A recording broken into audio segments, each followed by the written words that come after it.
आज हम लोग इस वीडियो में कैपेसिटर से रिलेटेड स्टडी करते हैं. What is a capacitor and how it is work. Okay, first capacitor a device used to store the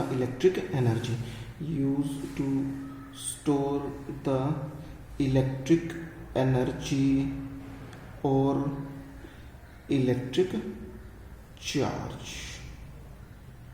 Okay, then what is the principle of the capacitor, then how it is work.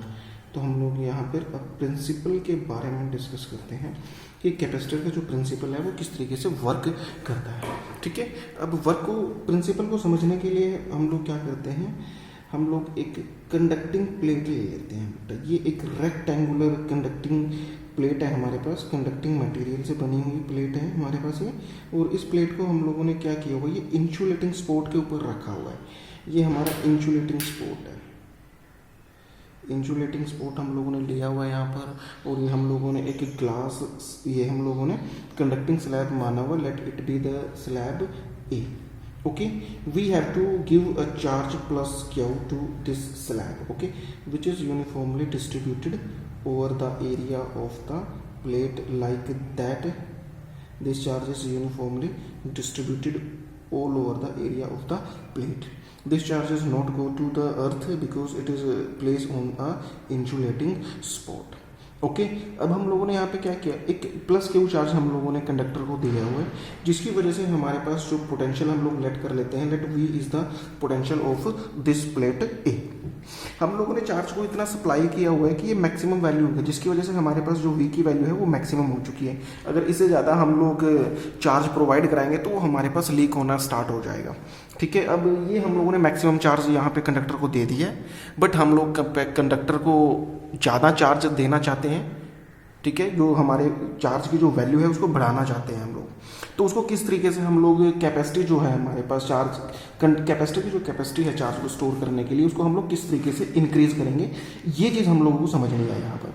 ठीक है, simply meaning है, अगर मैं किसी भी तरीके से यहाँ पर जो ये पोटेंशियल हम लोगों ने मैक्सिमम पोटेंशियल दे दिया है, अगर हम लोग यहाँ पर पोटेंशियल की वैल्यू को डिक्रीज कर देते हैं, पोटेंशियल की वैल्यू को रिड्यूस कर देते हैं, तो हमारे पास चार्ज की वैल्यू भी रिड्यूस हो जाएगी. चार्ज भी हमारा क्या हो जाएगा, कम हो जाएगा, जिसकी वजह से हम लोग मोर चार्ज को सप्लाई कर सकते हैं. यहाँ पर कंडक्टर प्लेट जो ए हम लोगों ने लिया उसको मोर चार्ज हम लोग सप्लाई कर सकते हैं. तो अब ये समझना है हम लोगों को कि किस तरीके से हम लोग यहाँ पर जो पोटेंशियल है वो डिक्रीज कर सकते हैं. ठीक है, तो इसके लिए मैंने क्या किया हुआ है, सेम जो हमारे पास एरिया है बेटा, सेम जो फर्स्ट वाली जो प्लेट है उसके सेम आइडेंटिकल प्लेट हम लोगों ने ली हुई है, एक प्लेट ली हुई है. ठीक है, इस प्लेट को भी हम लोगों ने इंसुलेट किया हुआ है. ठीक है, इंसुलेट किया हुआ है. लेट ये जो प्लेट है हमारे पास ये बी है और ये कंडक्टिंग मटेरियल से बनी हुई है. ठीक है, and you all know that a conductor have the large number of the free charge carriers. Okay, so all the negative charge of this conductor is move on the nearer face of the plate A. अब plate B का जो हमारे पास near face है, ठीक है, जो conductor A के nearer face है, उस तरफ हमारे पास नेगेटिव चार्ज क्या हो जाएगा, असेंबल हो जाएगा. यहाँ पर ये इस तरीके से टोटल जो चार्ज है हमारे पास नेगेटिव वाला चार्ज वो इस साइड में इंड्यूस हो जाएगा. ठीक है, इसी तरीके से हमारे पास पॉजिटिव चार्ज है वो फर्दर जो हमारे पास दूर वाला जो फेस है प्लेट बी का वो उस तरफ चला जाएगा, ये इस तरीके से. ठीक है, अब ओवरऑल क्या हो गया, जो हमारे पास प्लेट बी है इसका जो लेफ्ट वाला फेस है ये हमारे पास नेगेटिव चार्ज असेंबल हो चुके हैं. ठीक है, और जो राइट वाला फेस है इसके ऊपर क्या हो रहा है, यहाँ पर पॉजिटिव चार्ज असेंबल हो चुके हैं. ठीक है, अब ओवरऑल हम लोग इफेक्ट देखते हैं कि जो नेगेटिव और पॉजिटिव चार्ज का क्या इफेक्ट पड़ेगा. ठीक है, अब अगर मैं यहाँ पे नेगेटिव चार्ज को प्लेट ए के चार्ज के साथ कंबाइन करता हूँ तो क्या होगा, हमारे पास ये पॉजिटिव चार्ज है और ये नेगेटिव चार्ज है, तो ओवरऑल जो प्लेट ए पर जो हमारा चार्ज है वो क्या हो जाएगा, रिड्यूस हो जाएगा. ठीक है, क्योंकि पॉजिटिव और नेगेटिव एक दूसरे को कैंसिल करेंगे, जिसकी वजह से हमारे पास जो प्लेट ए है इसके ऊपर जो चार्ज की वैल्यू है वो क्या हो जाएगी, रिड्यूस हो जाएगी. ठीक है, ये तो हमारे पास नेगेटिव चार्ज का जो इफेक्ट है वो हम लोगों ने डिस्कस कर लिया. अब सेम वे में हमारे पास क्या है, प्लेट बी के ऊपर पॉजिटिव चार्ज भी तो है. अब ये पॉजिटिव चार्ज है हमारे पास पॉजिटिव, और ये प्लेट ए पर भी हमारे पास पॉजिटिव चार्ज है, तो नेट चार्ज क्या हो जाएगा, हमारे पास इंक्रीज हो जाएगा. ठीक है। नेगेटिव जो नेट चार्ज है हमारे पास वो क्या हो जाएगा, इंक्रीज हो जाएगा, जिसकी वजह से हमारा जो पोटेंशियल ए है, जो पोटेंशियल बी हम लोगों ने माना हुआ वो क्या हो जाएगा, राइज अप हो जाएगा।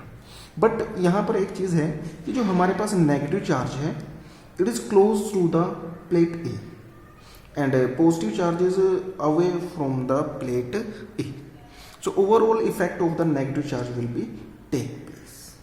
अब यहाँ पे जो ये नेगेटिव चार्ज आया हुआ है इसका इफेक्ट यहाँ पर ज़्यादा होगा, जिसकी वजह से हमारे पास ओवरऑल चार्ज क्या हो जाएगा, कम हो जाएगा, रिड्यूस हो जाएगी जो वैल्यू है, ठीक है। तो इसके लिए और ज़्यादा फर्दर हम लोग क्या कर सकते हैं कि जो प्लेट बी पर हमारे पास जो पॉजिटिव चार्ज आया हुआ है इस चार्ज को हम लोग यहाँ से ग्राउंड कर देते हैं।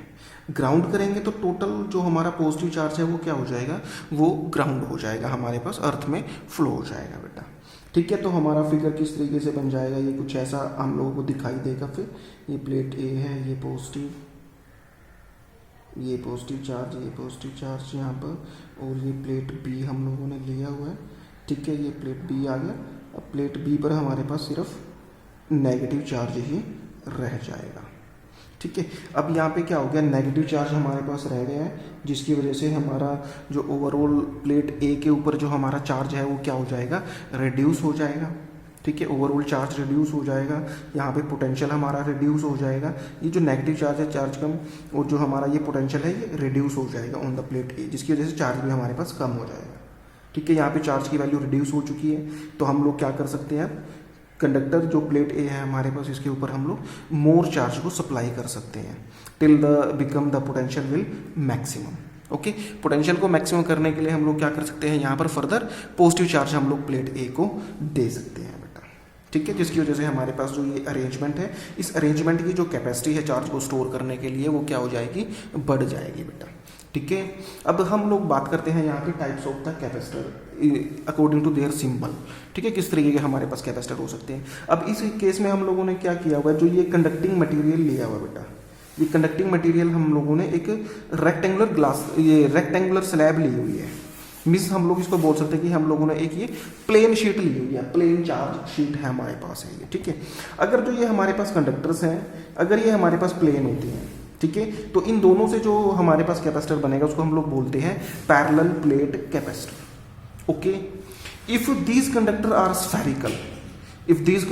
स्फेरिकल इन फिगर, ओके, देखने में अगर हम लोग कंडक्टर को स्फेरिकल ले लेते हैं, ठीक है, तो हमारे पास जो कैपेसिटर बनता है उसको हम लोग बोल देते हैं स्फेरिकल कैपेसिटर, ओके।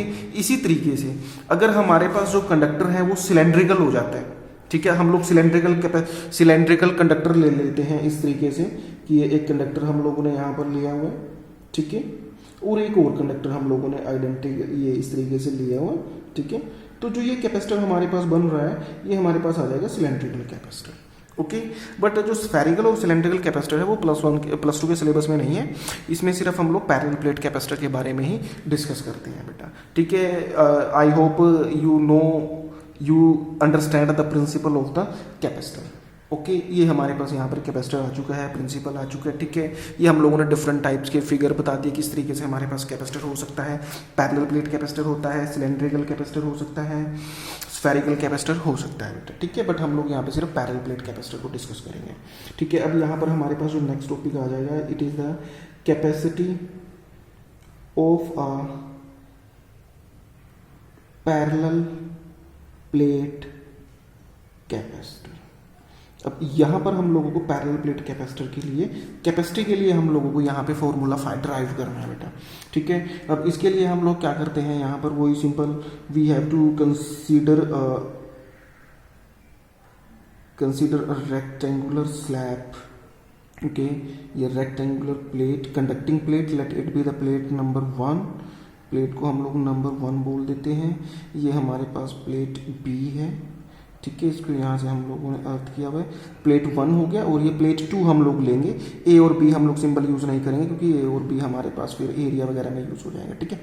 अब हम लोग लेट कर लेते हैं यहाँ पर, let A area of plates, ठीक है। ये हम लोगों ने ए एरिया मान लिया, प्लेट ए का जो प्लेट 1 और बी दोनों का जो एरिया है वो आइडेंटिकल है बेटा, ठीक है। And D separation between them, okay. Let ये हमारे पास आ जाएगा प्लस माइनस क्यू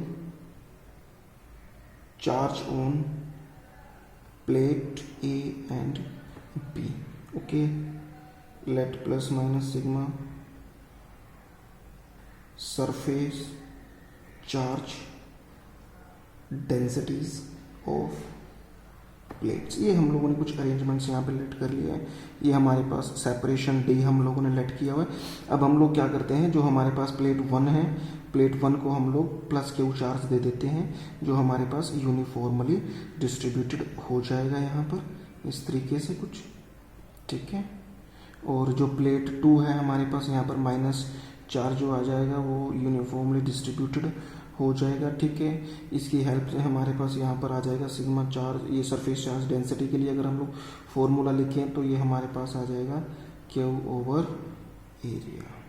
ये हमारे पॉजिटिव, और यहाँ पर अगर हम लोग निकालें तो ये क्यू ओवर ये, इस तरीके से हमारे पास ये सरफेस चार्ज डेंसिटीज आ जाएंगे. ठीक है, अब हम लोग ये जो अब यहाँ पे हम लोग चेक, दो पैरेलल प्लेट्स हमारे पास हैं बेटा, जिनके पास हमारे पास ये डिफरेंट चार्जेस हम लोगों ने गिवन है, डिफरेंट चार्ज डेंसिटीज यहाँ पर सरफेस चार्ज डेंसिटीज गिवन है. ठीक है, तो हम लोग को इलेक्ट्रिक फील्ड निकालना पड़ेगा लेफ्ट साइड में इन बिटवीन द प्लेट, और ये थर्ड रीजन. ठीक है, ये वाला जो प्लेट्स की वजह से जो इलेक्ट्रिक फील्ड होता है हमारे पास लेफ्ट, मिडल और राइट रीजन में, ये हम लोग ऑलरेडी गॉस थ्योरम में डिस्कस कर चुके हैं बेटा. ठीक है, तो यहाँ पर लिखने की हम लोग डिराइव करके दिखाने की जरूरत नहीं है.